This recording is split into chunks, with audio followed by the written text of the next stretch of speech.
प्रशासकीय कामांमध्ये सुलभता आणि पारदर्शकता आणण्यासाठी महसूल विभागाने ई-ऑफिस सह इतर आधुनिक तंत्रज्ञानाचा वापर करावा असे आवाहन अमरावती विभागाच्या आयुक्त डॉक्टर श्वेता सिंघल यांनी केले आहे। विभागीय आयुक्त कार्यालयात आयोजित महसूल परिषदेत त्या बोलत होत्या। या परिषदेला अमरावती विभागातील जिल्हाधिकारी, अतिरिक्त आयुक्त आणि इतर अधिकारी उपस्थित होते। डॉक्टर सिंघल यांनी या परिषदेचा उद्देश प्रत्यक्ष कामातील अडचणी आणि त्यावरील उपायांवर चर्चा करणे असल्याचे स्पष्ट केले। त्यांनी शासनाच्या आपले सरकार आणि ई-ऑफिस सारख्या कार्यक्रमांवर विशेष भर दिला। तसेच सेवा पंधरवडा कार्यक्रमांतर्गत पांदन रस्ते आणि घरकुलांच्या कामांना गती देण्याची सूचना त्यांनी केली। नागरिकांचे जीवनमान सुकर करण्यासाठी नाविन्यपूर्ण उपक्रम राबविण्याचे आवाहनही त्यांनी यावेळी केले। या परिषदेमुळे प्रशासकीय कामकाजात सुधारणा होऊन नागरिकांना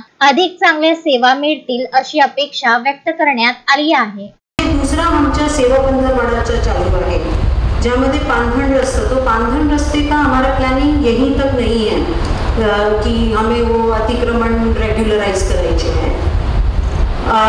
हम लोग पांधन रस्ते में क्या करना चाहते हैं कि प्रत्येक पांधन रस्ता जे तुमच्या आज एक्झिस्टिंग आहे पण काही कारणाने त्याची नोंद नाही आहे मॅपवर, तो त्याचे आदेश काढून त्याला लीगलाइज करून आणि मॅपवर घ्यायचे।